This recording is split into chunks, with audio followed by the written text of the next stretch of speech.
माँ आत्मनिर्भर बनो, बेटों की मोहताज नहीं। पापा के जाने के बाद भैया भाभी इतना बदल जाएंगे, मैंने कभी नहीं सोचा था। माँ को कितनी बार समझाया भी था कि किसी भी पेपर पर साइन करने से पहले पढ़ लेना, सोच समझकर ही फैसला लेना। करुणा रोते रोते कह रही थी।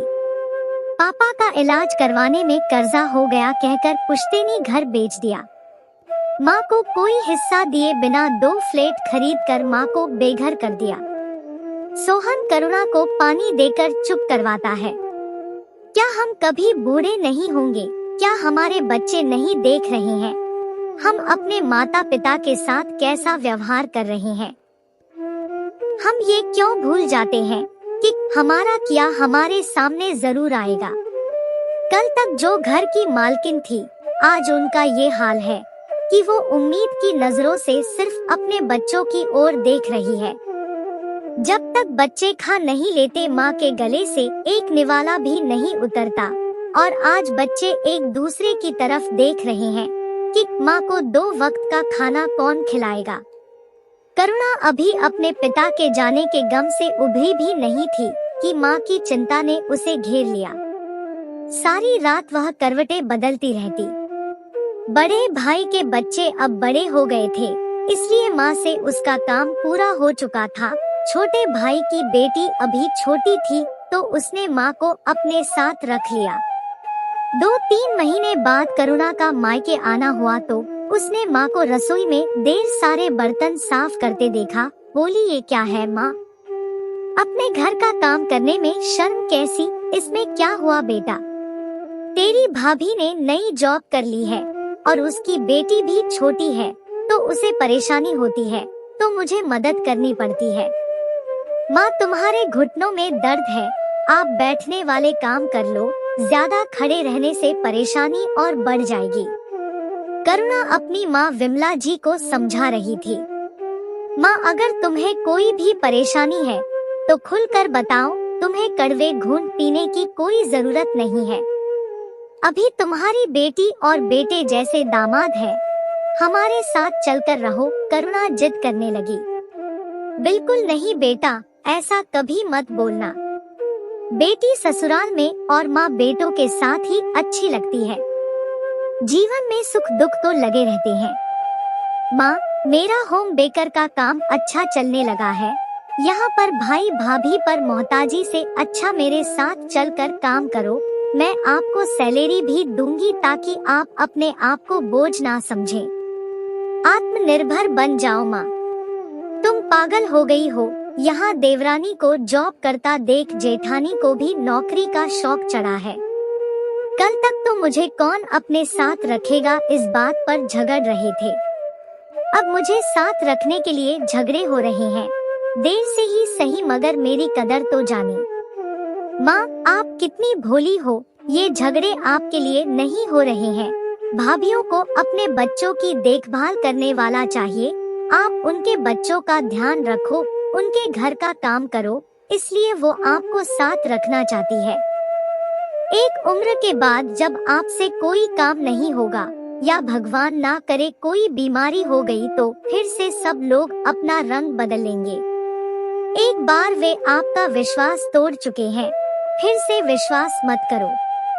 विमला जी ने करुणा की एक भी नहीं सुनी। मेरे बेटों के साथ रहने में ही मेरा सम्मान है, अब वो जैसे भी रखें। विमला जी ने साफ शब्दों में कहा। करुणा की आंखों से आंसू बहने लगे। जिस माँ ने पूरी दुनिया देखी है, आज वो सच को अनदेखा क्यों कर रही है? वो स्वीकार क्यों नहीं कर पा रही है कि अब उसका बच्चों से खून का रिश्ता नहीं, सिर्फ स्वार्थ का रिश्ता रह गया है। 3 महीने बाद करुणा के घर एक निमंत्रण पत्र आया, जिसमें एक प्ले स्कूल और क्रेच के उद्घाटन का निमंत्रण था। करुणा निमंत्रण पत्र को सीने से लगाकर रोने लगी। तभी उसकी सासू माँ उसके पास दौड़ते हुए आई और बोली, क्या हुआ बहू, सब ठीक तो है ना? क्या आया है कोरियर में? माँ जी, मेरी माँ ने मेरे भाइयों वाली बिल्डिंग में एक प्ले स्कूल और क्रेच खोला है। अब मेरी माँ मोहताज नहीं, आत्मनिर्भर है। करुणा की खुशी आसमान पर थी। उसने अपने पति सोहम को फोन किया। इतने में विमला जी करुणा के ससुराल आ गई। करुणा ने माँ को गले लगा लिया और बहुत रोने लगी। ये सब कैसे माँ? तुम्हारे बेटे तो ऐसा नहीं सोच सकते, तुम्हारे दिमाग में ये कैसे आया? बेटा, अपने पोते पोतियों का ध्यान तो रखती ही थी, तो सोसाइटी में ही किसी ने आइडिया दिया। माँ जी, इस सोसाइटी में सभी वर्किंग हैं, तो क्यों नहीं आपको क्रेच और प्ले स्कूल खोल लेती? अपने बच्चों के साथ साथ दूसरे बच्चों का भी ध्यान रख लीजिए, और बच्चों के खाने और सुसु पोटी के लिए एक मेड रख लेना। वाह, सलाह देने वाला सच में भगवान ही था। करुणा की आंखें चमक उठी। फिर तेरे पापा की कही हुई बात याद आ गई, भाग्यवान जब तक शरीर चल रहा है तब तक सब अपने हैं, इसलिए शरीर को चलाते रहो ताकि चलते चलते ही दुनिया से विदा हो जाए। विमला जी की आंखें नम हो गई। माँ, फ्लैट लेना, मेड रखना, उनकी सैलरी, इनविटेशन कार्ड, इतना सब कुछ आपने अकेले? करुणा हैरानी से पूछ रही थी, क्योंकि वह जानती थी उसकी माँ बहुत सीधी है। इतना सब करना उनके बस का नहीं है। ये सब दामाद जी और समधन जी का किया हुआ है। नहीं तो मैं सिर्फ 12वीं पास, इतना दिमाग कहाँ लगा पाती? ये सब इनका एहसान है। माँ, पहले ही आपने हमारे यहाँ के लिए ना कहकर जता दिया था कि आपके 2 बेटे हैं। मैं कुछ नहीं, अब जो कुछ कर पाया हूँ उसे भी एहसान कह रही हो। मैंने तो जो भी किया अपनी पत्नी के लिए किया, अब ये आराम से सो पाएगी। सोहम अपनी पत्नी को छेड़ते हुए बोला, बेटा, अब तू मेरी चिंता छोड़। तेरे पापा के जाने के बाद मैं खुद को असुरक्षित महसूस करने लगी थी। बच्चों का साथ मेरे लिए बहुत मायने रखता था, मगर तूने मुझे ये एहसास करवाया कि जैसे मुझे उनकी जरूरत है वैसे ही उन्हें भी मेरी जरूरत है। बच्चों से ऊपर मेरा आत्मसम्मान है। अब तेरी माँ किसी को अपना फायदा नहीं उठाने देगी।